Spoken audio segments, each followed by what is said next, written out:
There's a weird moment a lot of people have, and almost nobody talks about it honestly. You check your bank account, you think about your rent, your groceries, that one bill you forgot was coming out this week, maybe a little debt sitting quietly in the background, and then your mind jumps way ahead. You start imagining what it would take to feel financially free, really free. Not rich in the flashy internet sense, just calm, secure, able to breathe. And the number in your head feels massive. It feels so far away that your brain almost rejects it immediately. So you tell yourself, maybe later, maybe when you earn more, maybe when life becomes less expensive, maybe when you finally get it together. But here's the part that nobody explains well enough. Financial freedom often feels much further away emotionally than it actually is mathematically. And that gap, the gap between what feels impossible and what is quietly possible, is where a lot of people get stuck for years. Not because they're lazy, not because they're bad with money, not because they don't care, but because money is never just math. It's emotion, it's identity, it's stress.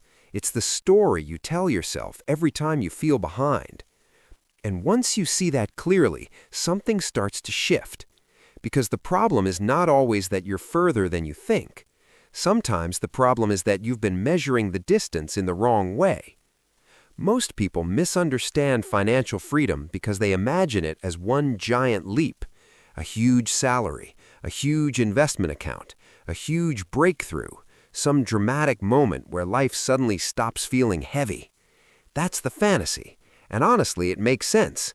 We live in a culture that trains us to notice extremes, extreme wealth, extreme success, extreme turnarounds. So when your own progress looks quiet, boring, almost invisible, it feels like it doesn't count. Saving a small amount each month doesn't feel powerful. Paying off one piece of debt doesn't feel life-changing. Building a basic emergency fund doesn't feel impressive. Saying no to one unnecessary expense doesn't feel like a milestone. But that's exactly why people miss what's happening. Because in real life, financial freedom usually arrives like a movie scene. It arrives like pressure leaving the room little by little. It's the moment you stop panicking every time your phone shows a payment notification. It's the moment a small emergency doesn't become a full emotional crisis. It's the moment you realize your paycheck isn't already gone before the month even starts. It's the moment you buy yourself time, and time starts giving you your mind back. That version is quieter, but it's real, and a lot more reachable than people think. Part of the reason financial freedom feels distant is because we compare our current reality to the final chapter of someone else's story. You might be earning enough to survive, but not enough to feel safe. Maybe every month feels like recovery, not progress. Maybe you work hard and still feel like the numbers don't move. And when you hear the phrase financial freedom, it can almost feel insulting. Because freedom from what exactly? From anxiety? From death? From dependence? From needing to think 3 times before spending on something basic? That's the emotional weight behind the topic. For many people, money isn't just about lifestyle. It's about dignity. It's about not wanting to feel ashamed. It's about not wanting to be a burden. It's about wanting one area of life to stop feeling fragile. So when someone says, just budget better, it misses the whole point. The struggle is not just information. The struggle is psychological overload. When your mind is stressed, it becomes harder to make long-term decisions. When your finances feel unstable, your brain starts focusing on immediate relief. You stop asking, what builds freedom over time? You start asking, what gets me through this week without falling apart? And that's human.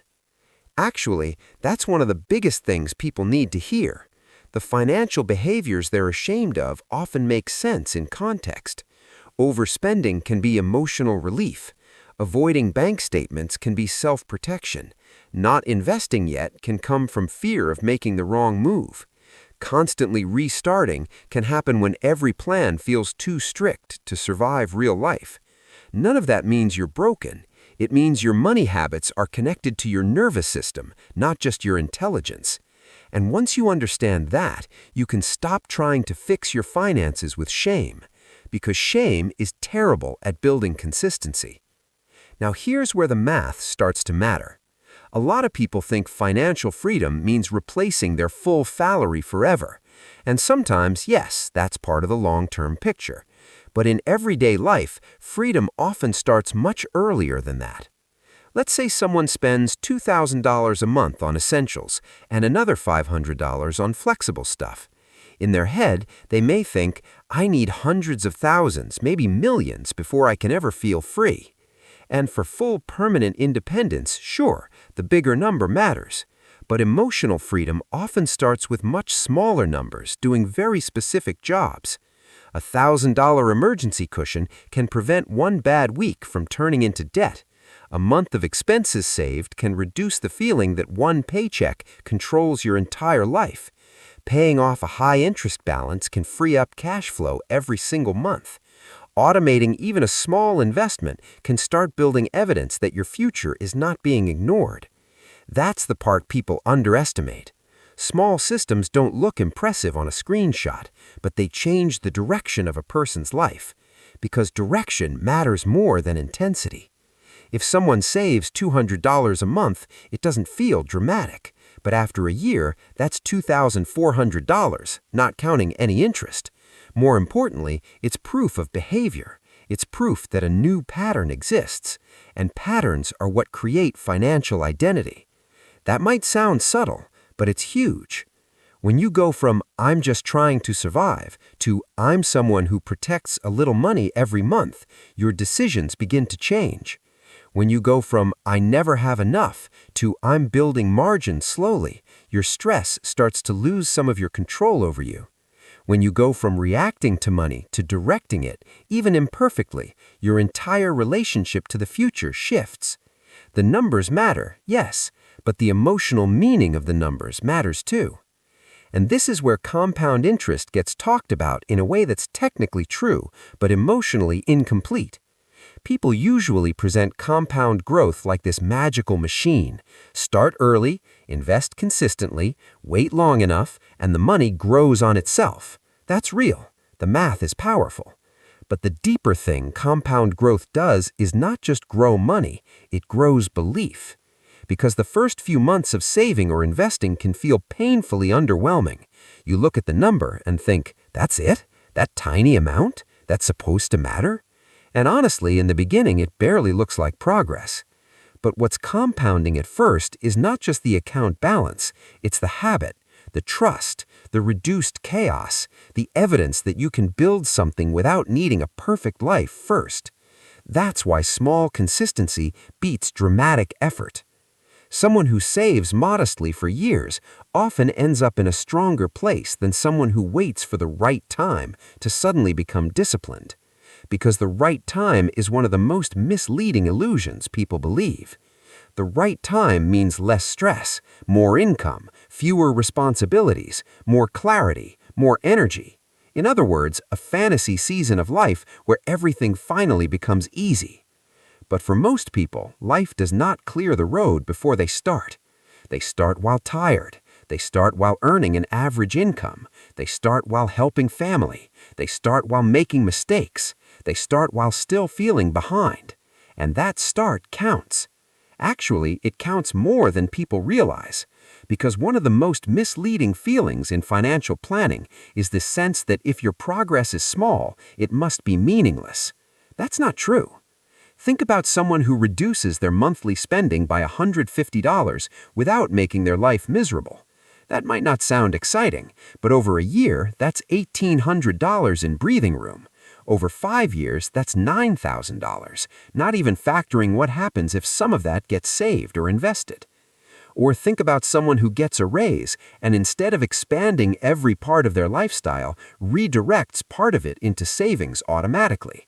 Their day-to-day life might barely look different, but their future starts changing immediately. These are quiet moves. Nobody claps for them. Nobody reposts them, but they work. And maybe that's part of the issue. People are often discouraged not because progress is impossible, but because progress looks too ordinary. It doesn't feel cinematic enough. but peace rarely does.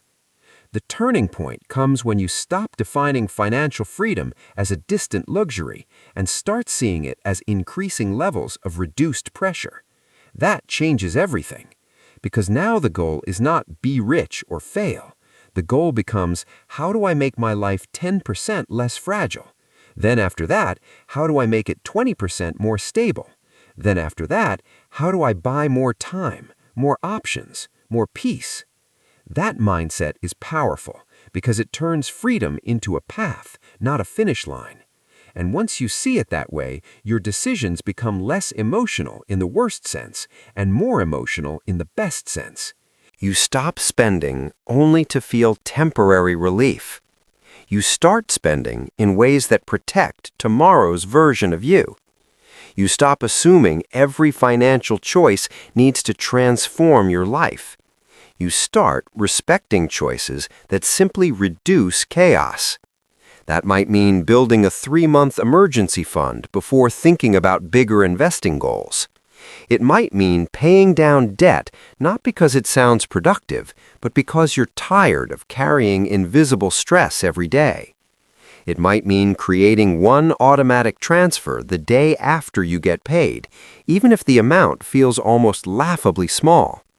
It might mean choosing a lifestyle that looks a little less impressive from the outside, but feels a lot lighter on the inside. That's another thing people don't say enough. A lot of financial pain comes from trying to maintain a life that looks emotionally expensive. Not just financially expensive, emotionally expensive. A life where every outing has pressure, every purchase has symbolism, every upgrade is tied to self-worth, every delay feels humiliating because somebody else seems ahead. That kind of life drains people twice, first in money, then in mental energy. And freedom often begins when you step out of that game, even a little. When you no longer need every purchase to prove something, when you stop letting comparison set the price of your life, when you realize peace is a valid financial goal. That's not giving up, that's getting honest. So what does this look like in real life? It looks like knowing your baseline number.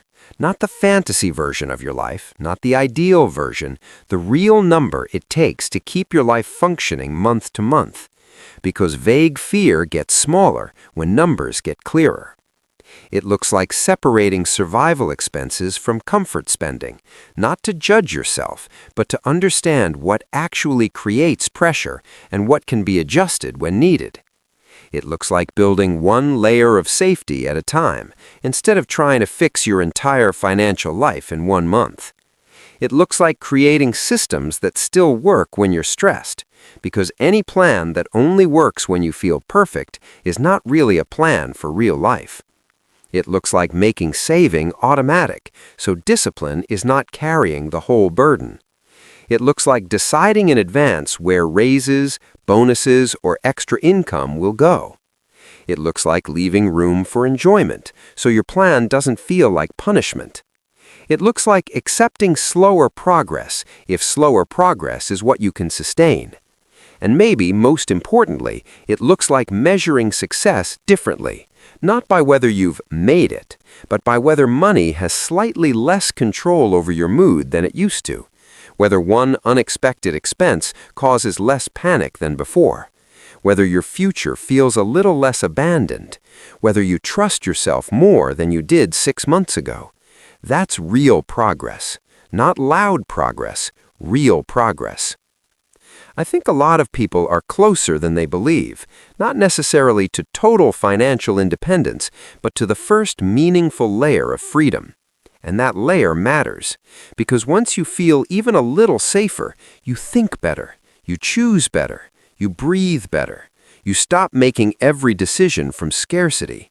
You stop seeing your future as this giant wall you'll never climb.